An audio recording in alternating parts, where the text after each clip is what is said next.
Dameni debata na sumurung sian saluhut na roha, ima mangaramoti ate-ate dohot pikiran muna, di bagasan Kristus Yesus Tuhatai. Amin. Shalom. Hatani debata dihita, imatar surat di buku 2 Korin, bindu 4 ayat sada sahatu ayat onom. Pangaradoti ni aposteli di tohonanna.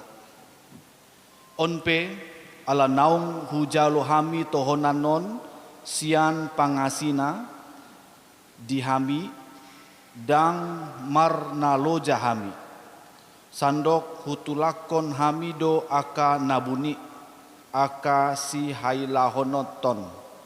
Ai dang marakal hami jala dang marlaok hubain hami hatani debata. Hasitongani do hupapatar hami gabe jongjong hami tandaon ni rohani saluhutna jolma diadopan ni debata. Jala molotung tertutup barita nauli nahujami tahon hami di aka na laumago doi tertutup. Ai di papitung debata ni portibiondo pikiran ni aka naso porsea.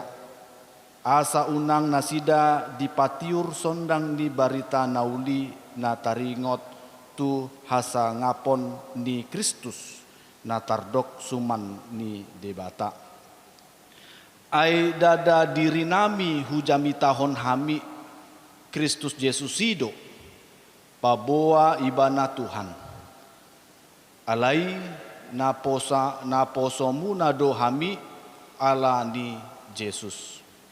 Ai debata na mandokon marsinondang hatiuron ni sian haholomoni ibanado hatiuron rohanami pabicar parbinotoan di sangap ni debata na di bagasan bohi ni Kristusi ima sahatna. Amang inang naposo bulung na hinaholongan ni Tuhan Yesus Kristus. Hatani dibata dihita di minggu sadarion di bagasan topik naposo ni debata na satia, hamba Tuhan yang setia. Minggu ini kita masih beribadah di rumah, yang mana setiap orang di hari Minggu beribadah kepada Tuhan karena imannya kepada Yesus Kristus. Baik itu dari anak-anak, remaja, naposo, orang dewasa, bahkan para orang tua kami yang lansia, kita bersama-sama hari ini beribadah kepada Tuhan. Nah, oleh karena itu firman Tuhan hari ini betul-betul menyapa kita semua agar setiap kita memiliki perubahan cara hidup melalui firman Tuhan hari ini. Ada beberapa pelajaran firman Tuhan yang mau kita dengar, maka itu kita simak baik-baik. Meskipun di rumah, yakinlah Tuhan hadir. Dan biarlah sikap kita mendengarkan firman Tuhan ini juga perwujudan dari hormat kita kepada Tuhan. Maka itu ada beberapa pesan firman Tuhan kepada kita. Naparjolo ima naposoni debata dohita. Kita semua adalah hamba Tuhan yang percaya kepada Allah di dalam Yesus Kristus. Mereka adalah hamba Tuhan. Saya hamba Tuhan, anak-anak, remaja, naposo, para orang tua, kita semua hamba Tuhan. Kalau kita bukan hamba Tuhan, jadi kita hamba siapa? Kalau saya pribadi, maunya saya selalu setia menjadi hamba Tuhan. Maka itu kesimpulannya. Mari bersama-sama secara umum pemahaman bersama katakan saya ini hamba Allah. Saya ini hamba Tuhan. Maka itu sesuai dengan topik kita hari ini, jadilah hamba Tuhan yang setia. Kita semua hamba Tuhan. Dan khususnya hamba Tuhan yang di poin yang pertama disapa adalah hamba Tuhan yang menyampaikan firman Tuhan. Hatani debata. Hamba Tuhan yang menyampaikan firman Tuhan. Sama seperti pengakuan daripada Paulus ini. Dia mengakui di depan banyak orang bahwa dirinya adalah hamba Tuhan, lebih khusus lagi hamba Tuhan yang menyampaikan firman Tuhan. Hamba Tuhan yang menyampaikan firman Tuhan. Maka itu sapaan yang pertama yaitu siapapun yang membawa firman Tuhan, menyampaikan firman Tuhan, poin yang pertama, setialah menyampaikan firman Tuhan. Kenapa harus diingatkan tentang kesetiaan menyampaikan firman Tuhan? Bagaimana tidak?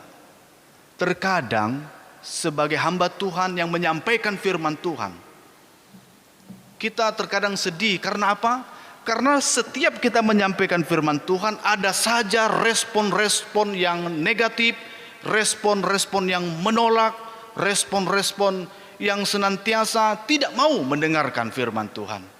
Maka terkadang kita lemah dan terkadang mau undur dari pemberitaan firman Tuhan.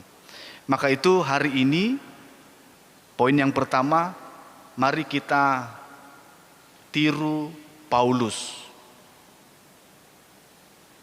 Semangat dalam memberitakan firman, menyampaikan kebenaran. Karena apa? Karena yang kita sampaikan adalah firman Tuhan. Firman Tuhan yang memiliki kekuatan yang sangat besar menerobos setiap kegelapan dan hati manusia yang congkak, sehingga kegelapan apapun akan diterangi melalui firman Tuhan. Mengapa begitu berkuasa, memiliki kekuatan firman Tuhan itu? Karena firman Tuhan itu berasal dari Tuhan. Kita tahu Tuhan itu adalah Maha Kuasa. Sehingga karena Dia Maha Kuasa, maka firman-Nya pun berkuasa. Tinggal kita menyampaikan firman itu kepada banyak orang. Maka itu tetap semangat. Tidak sia-sia orang yang menyampaikan firman Tuhan. Kalaupun ada orang yang memfitnah kita karena dianggap sebagai orang yang mencari keuntungan dari pemberitaan firman Tuhan yang kita sampaikan, biarkan mereka beranggapan demikian. Namun tetap kita memberikan, menyampaikan firman Tuhan. Nah, firman Tuhan ini yang ada di dalam Alkitab ini mengandung banyak janji yang menginspirasi banyak orang, sehingga orang memiliki pencerahan dalam kehidupannya. Penting ya, kalau penting tetap sampaikanlah firman Tuhan. Jangan egois, jangan hanya karena kesedihan kita tidak diterima orang, kita berhenti menyampaikan firman Tuhan. Dimanapun kita melayani, sampaikan firman Tuhan. Tetap semangat. Tetap semangat. Ya. Maka itu sampaikan firman Tuhan yang mengandung pencerahan tersebut dalam terang Kristus. Sampaikan kabar keselamatan, kabar baik bagi banyak orang. Maka ketika kita sampaikan tersebut, maka nama Tuhan dalam Yesus Kristus sampai kepada orang-orang yang membutuhkan. Maka itu tetaplah pertahankan sebagai orang yang memberitakan kabar baik dalam ketulusan. Dan orang yang menyampaikan kabar baik dapat dipercaya dan selalu mengandalkan kekuatan Tuhan. Bapak, Ibu, saudara-saudari yang terkasih dalam nama Tuhan Yesus Kristus, ini sangat penting. Karena kalau kita buka Alkitab, begitu banyak orang-orang yang diutus oleh Tuhan sebagai pembawa suara Tuhan, firman Tuhan. Baik itu para nabi, baik itu murid-murid, dan bahkan sampai kepada kita, tetaplah kabarkan firman Tuhan, keselamatan bagi banyak orang. Karena hal itu akan membawa banyak orang yang mendengar beralih dari kegelapan kehidupan di dunia ini menuju kepada terang ilahi yang diberikan kepada orang yang percaya dalam Yesus Kristus. Maka itu di dalam ayat yang ke-6 dikatakan bahwa firman Tuhan dalam keselamatan Yesus Kristus membawa perubahan hidup gelap kepada terang. Inilah yang sangat dibutuhkan oleh dunia, bahwa bagaimana solusi jalan menuju kepada terang itu. Tugas kita, sampaikanlah hanya satu jalan, yaitu Yesus Kristus. Habis gelap, terbitlah terang. Kalau kita dengar perkataan itu, maka kita akan ingat kepada ibu kita, Kartini. Dengan tulisannya dalam buku tersebut, dia menjadi orang yang terkenal. Dia seorang wanita yang dianggap remeh, namun dengan pemahaman dan pencerahan itu, dia membuka mata hati banyak orang. Perkataan dan tulisan pernyataan tersebut terinspirasi dari firman Tuhan hari ini. Di ayat 6, habis gelap, dari gelap terbitlah terang. Kita harus menunjukkan terang itu bagi banyak orang. Maka itu tetap semangat bagi setiap hamba Tuhan yang menyampaikan firman-Nya. Karena ketika kita menyampaikan firman Tuhan, maka Tuhan turut bekerja mendatangkan kebaikan bagi setiap orang yang mengasihinya. Itu poin yang pertama. Poin yang kedua, setelah kita menyampaikan firman Tuhan, di ayat yang ketiga di situ jelas dikatakan bahwa jala molotung tertutup barita nauli na hujamitahon hami di akana lau magodoi tertutup. Artinya ada firman Tuhan yang disampaikan, ternyata ada orang yang mendengarkan firman Tuhan tapi tidak memahami, tidak mengerti. Itu salah siapa? Tugas hamba Tuhan yang menyampaikan firman-Nya, sampaikan saja. Soal proses pertumbuhan maupun hasil, itu adalah di luar kekuasaan kita. Artinya itu adalah kerjaannya Tuhan semata. Dan di sini dibukakan, kenapa ada orang yang tidak tercerahkan? Kenapa orang tidak merasakan terang itu? Nah, ada 3 hal yang akan kita buka di sini soal ketertutupan firman Tuhan, barita nauli, kabar baik bagi banyak orang. Siapa yang salah kalau ada yang seperti ini? Siapa yang salah? Nah, kalau dalam satu sekolahan, di situ kita bayangkan saja, ya. Dalam satu sekolahan ada 25 murid, ya. Ketika bagi rapot, maka yang nilainya itu 8 sampai 9, ada 23 orang. Dan ada 2 orang yang nilainya 60. Bahkan yang satunya lagi 66. Kenapa bisa ada yang nilainya 60 dan ada 66 padahal kawannya yang lain ada nilainya lebih tinggi? Siapa yang salah? Apakah gurunya itu bodoh karena mengajarnya tidak baik sehingga ada 2 orang?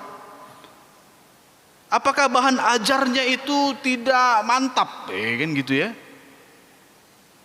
Atau Karena anak itulah yang sukanya main-main, sehingga nilainya begitu mana.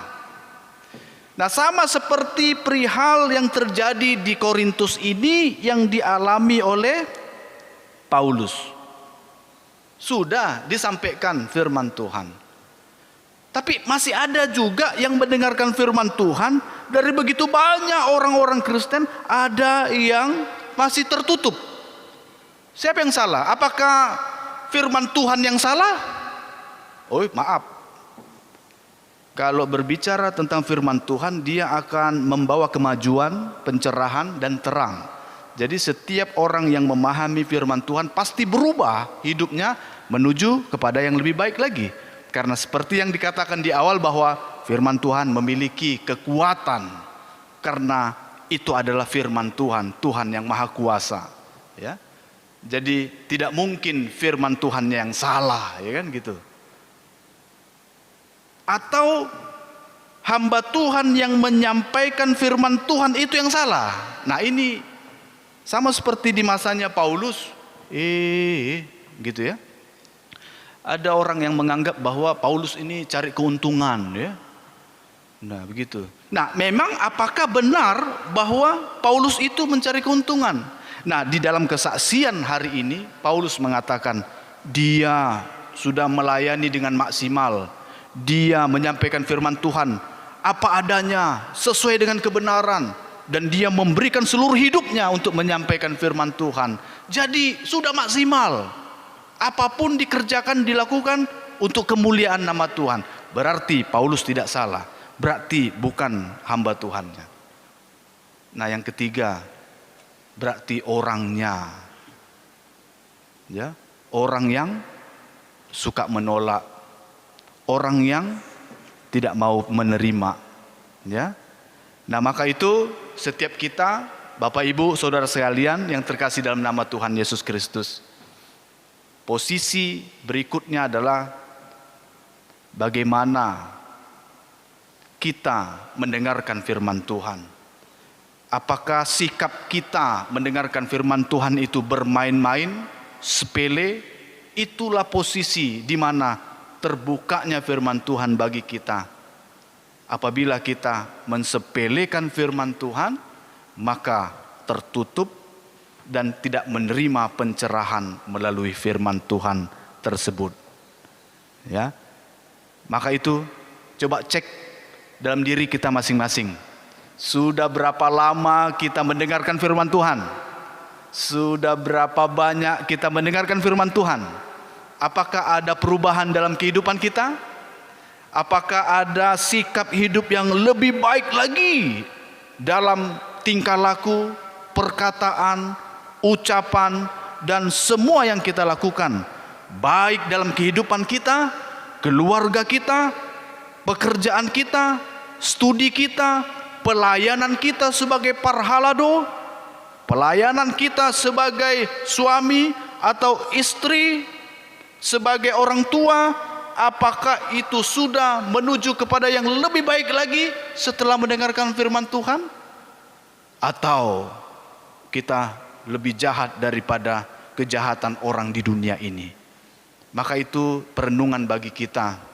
Sikap kita, apakah ada perubahan melalui firman Tuhan yang kita dengarkan?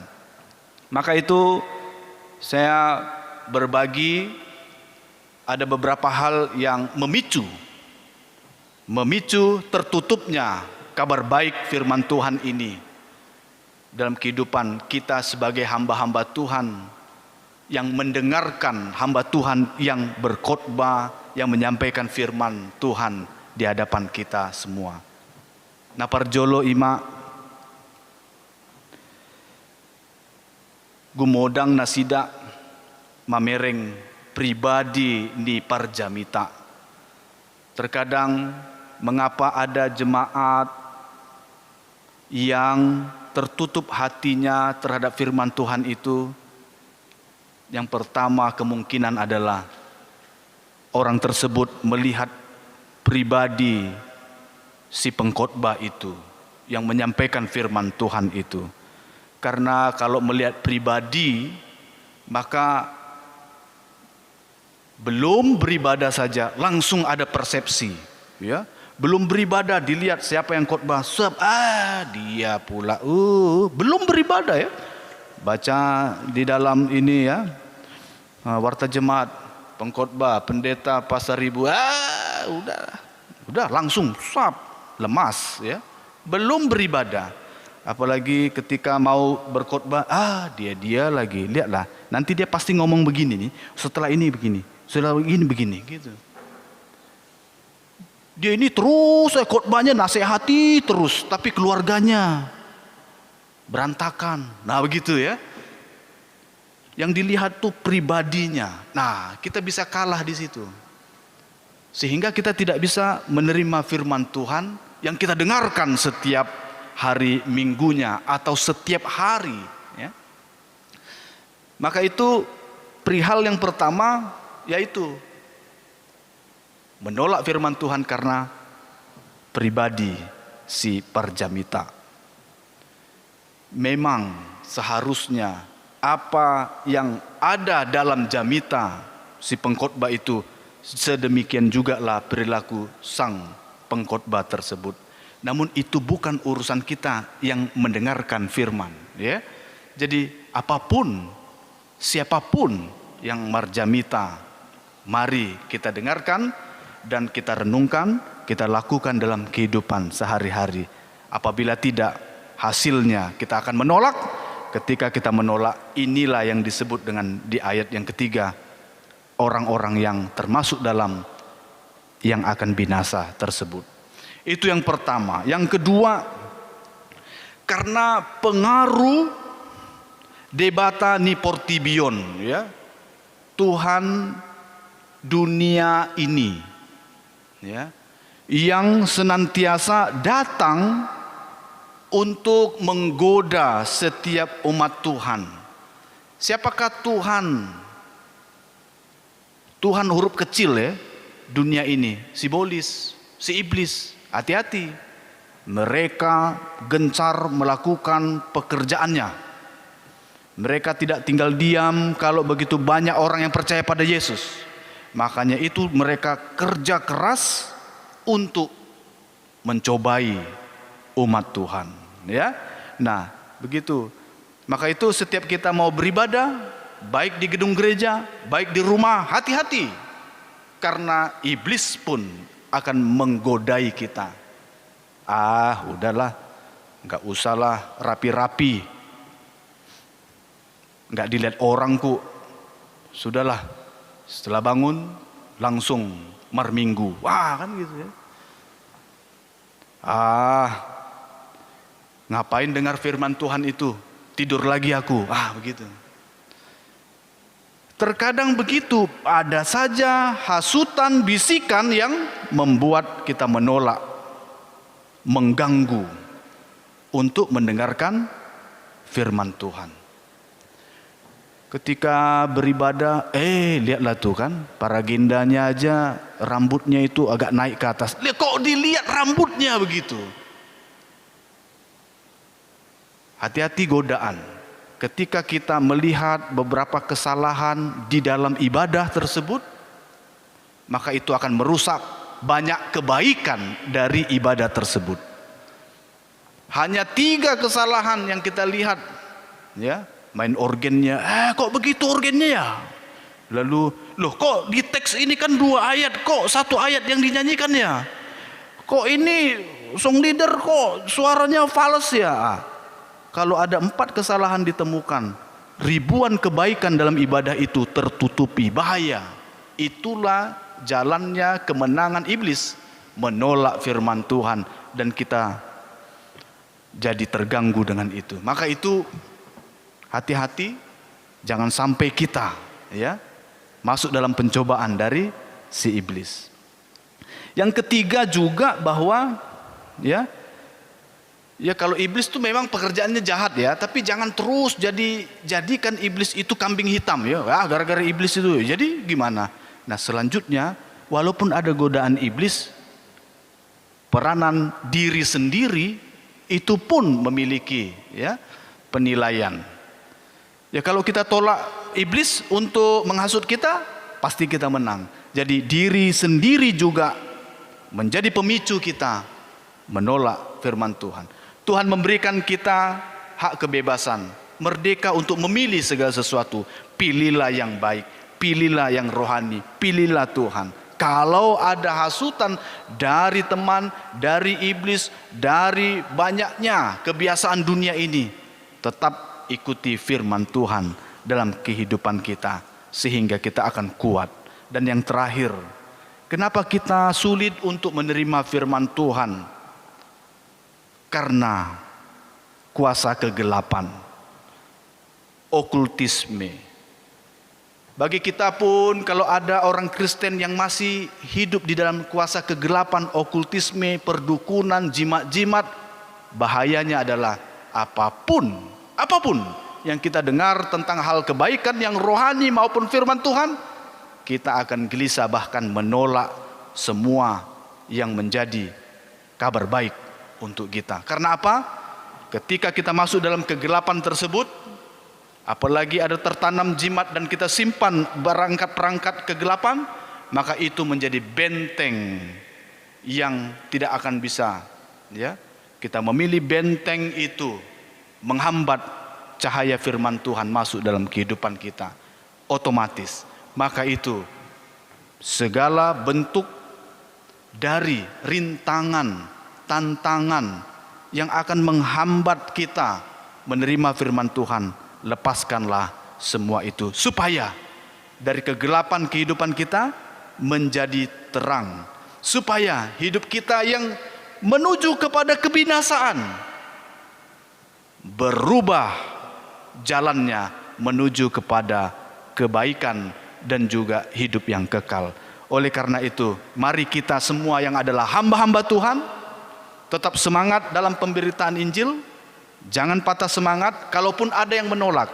Dan ingat, siapapun kita, jemaat Tuhan yang adalah hamba-hamba Tuhan juga, mari kita dengarkan firman Tuhan dengan sepenuh hati, kemurnian, sehingga itu akan menjadi inspirasi bagi kita melakukan hal yang lebih baik lagi di tengah-tengah kehidupan kita, sehingga hidup kita bercahaya dimanapun kita berada.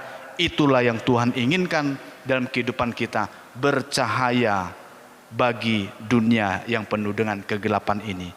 Amin. Kita bersatu dalam doa. Bapa kami yang di surga, yang kami kenal dalam nama Tuhan Yesus Kristus, kami sungguh-sungguh mengucap syukur karena hari ini kami mendengarkan firman-Mu, di mana firman-Mu menguatkan kami para hamba-hamba Tuhan yang Engkau telah pilih, supaya setiap kami senantiasa setia kepadamu. Khususnya hamba-hamba Tuhan yang menyampaikan firman Tuhan dimanapun berada, di mana dalam kehidupannya diberikan kepada Tuhan untuk memberitakan kabar baik. Tuhan berkati mereka, tetap tambahkan semangat, berikan motivasi yang kuat, supaya dalam pemberitaan kabar baik itu senantiasa menginspirasi banyak orang untuk setia kepada Tuhan, membuat banyak jemaat datang kepada Tuhan dan senantiasa kuat beriman teguh kepada Tuhan. Demikian juga dengan seluruh jemaat yang adalah hamba-hamba Tuhan, kiranya mereka juga mendengarkan firman Tuhan, melakukannya setiap hari. Semua penghambat-penghambat kiranya dapat senantiasa dibukakan oleh Tuhan, sehingga dapat melihat cahaya firman Tuhan dalam kehidupan seluruh jemaat, sehingga jemaat akan dikuatkan menghadapi tantangan masa sekarang yang penuh dengan beban, sehingga kuat dan tetap setia hanya kepada Tuhan saja. Terima kasih Bapa, terima kasih.